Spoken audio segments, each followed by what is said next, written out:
નમસ્કાર મિત્રો, સ્વાગત છે તમારું અમારી વાસ્તુ રંગ યુટ્યુબ ચેનલમાં। મિત્રો, જ્યારે તમારા ઘરમાં પૈસાની તંગી ચાલી રહી હોય, જીવનમાં ચારે તરફથી મુશ્કેલી આવી ગઈ હોય અને તેમાંથી બહાર નીકળવાનો કોઈ રસ્તો ન દેખાઈ રહ્યો હોય તો તમારે માત્ર આ એક ઉપાય એક દિવસ સુધી કરવાનો છે।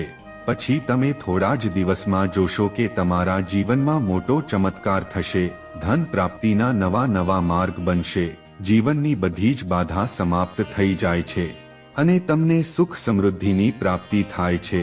તો હવે આપણે તે વિશેષ ઉપાય વિશે જાણીએ, પરંતુ એના પહેલા વિડીયોને લાઈક કરીને સબસ્ક્રાઇબ જરૂર કરજો અને કોમેન્ટમાં જય માં લક્ષ્મી જરૂર લખજો।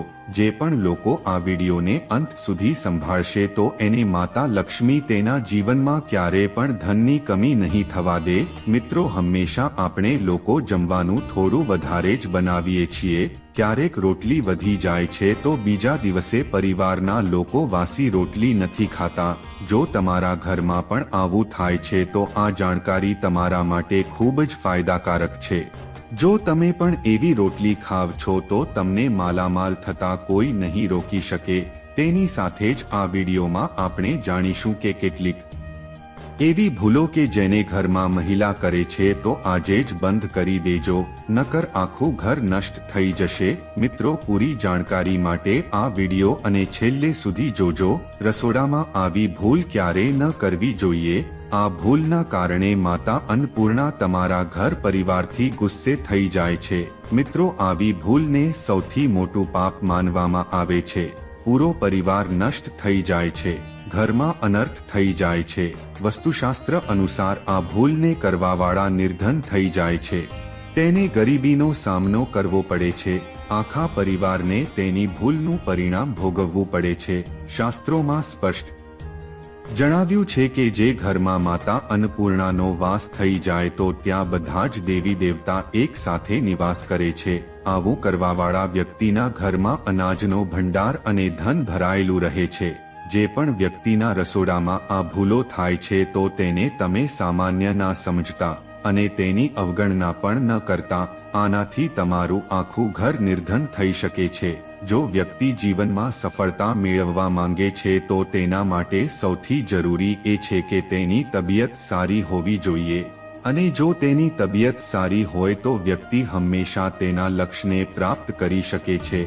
એવામાં શાસ્ત્રો અનુસાર જો તમારું રસોડું બહુ સારું છે તો તેમાં આ ભૂલો નથી થતી તો માં અન્નપૂર્ણા એનાથી પ્રસન્ન થાય છે। મિત્રો, એ તમને માલામાલ પણ કરી દેશે। તો ચાલો જાણીએ કે એ ભૂલ કઈ છે કે જે આપણે ના કરવી જોઈએ। પણ એ પહેલા તમને વિનંતી છે કે વિડીયોને લાઈક કરી દેજો। મિત્રો, ઘણી મહિલાઓ એવી હોય છે કે જે જમવાનું બનાવતા પહેલા સ્નાન નથી કરતી, રસોઈ બનાવતા સમયે વાળમાં તેમજ મોઢા ઉપર ગમે તે જગ્યાએ હાથ ફેરવતી હોય છે।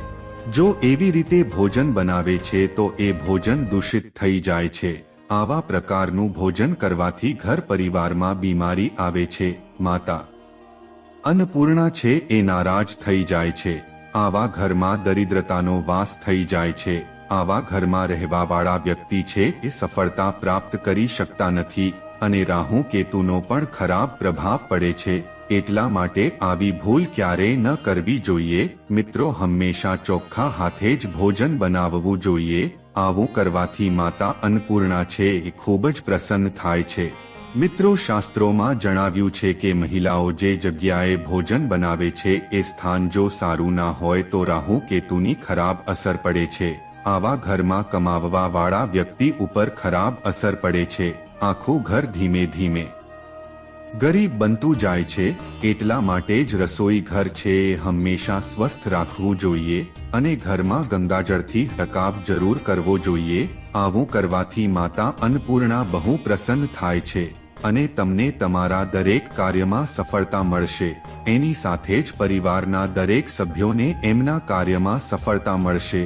તેમ જ મિત્રો, તમારા ઘરમાં ધારદાર વસ્તુ ના રાખવી જોઈએ। એનાથી પરિવારમાં તણાવ વધે છે અને ઝઘડા થવા લાગે છે। એવામાં રસોઈ ઘરમાં એક કરતાં વધારે ચાકુ અથવા તો છરીઓ ના રાખવી જોઈએ। એવા ચાકુ જેનો તમે પ્રયોગ ન કરતા હોવ પરંતુ એને તમે રસોઈ ઘરમાં રાખતા હોવ તો એમ જ પડેલી ધારદાર વસ્તુઓને તરત જ ફેંકી દો, કેમ કે આવી વસ્તુઓ ઘરમાં રાખવાથી નકારાત્મકતા આવે છે અથવા તો એનાથી ખરાબ અસર થાય છે અને તેનાથી માતા અન્નપૂર્ણા નારાજ થઈ જાય છે અને આખા ઘરને ગરીબીનો સામનો કરવો પડે છે. તેને પાપ પણ માનવામાં આવે છે. એટલા માટે જ મિત્રો તમારે ક્યારે સાવરણી કે ચપ્પલ એ બધી વસ્તુ રસોડાની સામે ના મૂકવી જોઈએ, કારણ કે તેનાથી અનર્થ થઈ શકે છે. તેમજ રસોડામાં જમવાનું બનાવતા સમયે મહિલાએ ભોજન હેઠું ના કરવું જોઈએ. આવું કરવાથી માતા અન્નપૂર્ણાનું અપમાન થાય છે. આનાથી ઘરમાં ગરીબી ફેલાય છે અને માતા લક્ષ્મી પણ ઘરમાંથી રિસાઈને જતા રહે છે. ઘણી બધી મહિલાઓ ભોજન બનાવતા સમયે રસોઈ ચાખવા માટે લે છે, તો એવું ના કરવું જોઈએ. તેમજ ભોજન બનાવતા સમયે તેને ક્યારેય હેઠું ના કરો, કારણ કે તેને અપમાન માનવામાં આવે છે. ઘરની સુખ શાંતિ ભંગ થઈ જાય છે. એટલા માટે જ તમે ભોજન બનાવો તો સૌથી પહેલા ભોજન ક્યાંક ચડાવી દો, થોડું કોઈ કન્યાને ખવડાવી દો, પછી જ તમે ભોજનને ચાખી શકો છો. જો વારે વારે તમારે રસોઈમાંથી વાળ નીકળે છે તો તેને તમે સામાન્ય ના સમજો. એવું માનવામાં આવે છે કે વારે વારે રસોઈમાંથી વાળ નીકળે છે તો રાહુ કેતુનો ખરાબ પ્રભાવ હોય છે. આવું ઘર હંમેશા ગરીબ જ રહે છે. ભોજનમાં ક્યારે પણ વાળ ન આવવો જોઈએ, કેમ કે તેનાથી માં અન્નપૂર્ણાનું સૌથી મોટું અપમાન માનવામાં આવે છે અને ભોજનની શુદ્ધતા પણ ભંગ થઈ જાય છે અને પરિવારને ભયંકર બીમારીનો સામનો કરવો પડી શકે છે. તો આ વસ્તુ ભૂલથી પણ ન કરતા મિત્રો.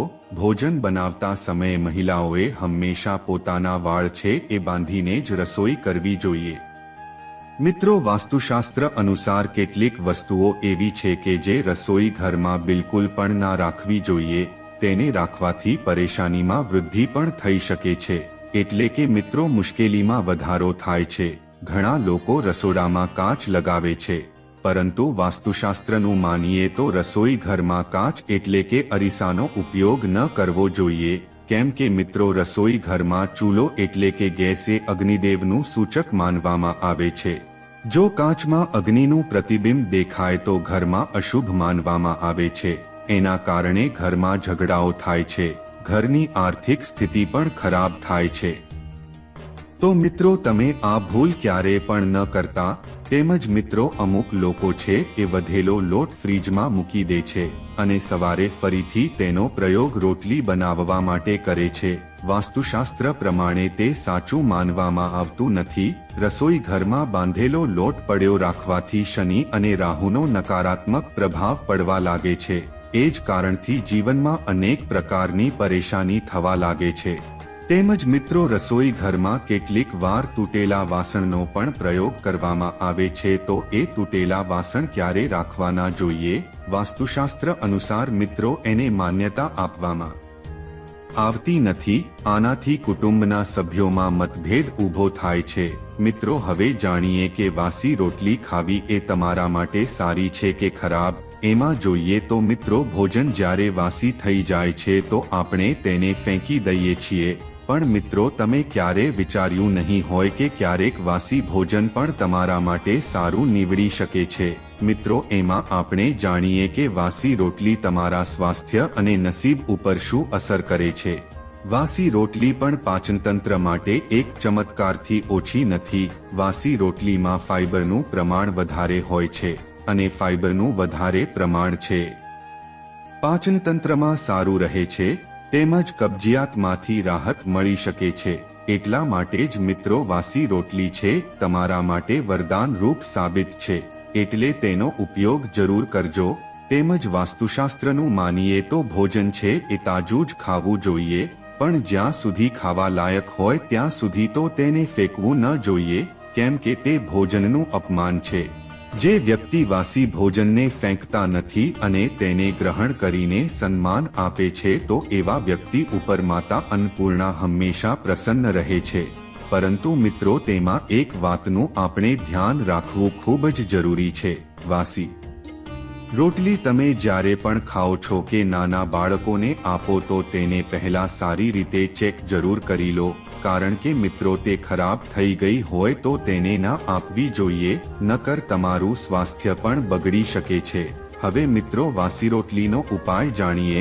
મિત્રો સનાતન પરંપરામાં ગાય ગંગા અને ગાયત્રીનું બહુ ધાર્મિક મહત્વ છે।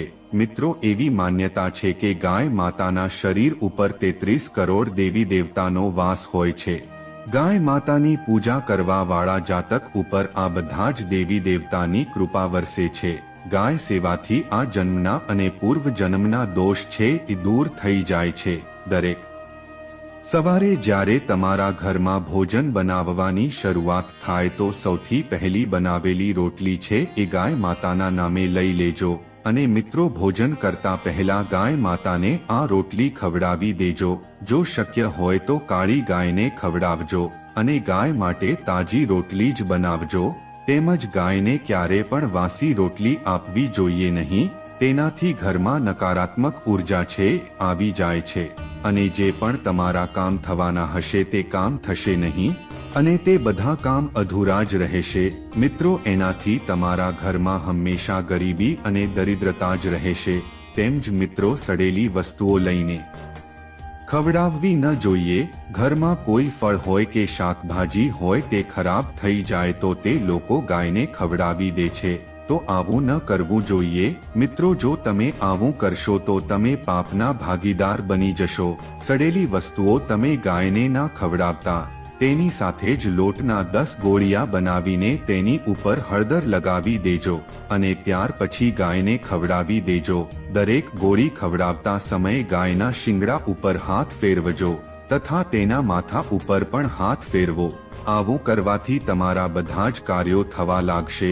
મિત્રો તમારા જીવનમાં ખુશીઓ જ આવી જશે અને એકવાર તમે ગાય માતાની સાતવા પરિક્રમા પણ કરી લેશો તો તમારા બધા જ કાર્યો છે પૂર્ણ થઈ જશે। અને તમે જ્યારે પણ ગાયને રોટલી આપો ત્યારે રોટલી ઉપર થોડીક હળદર અથવા તો ગોળ જરૂર નાખજો।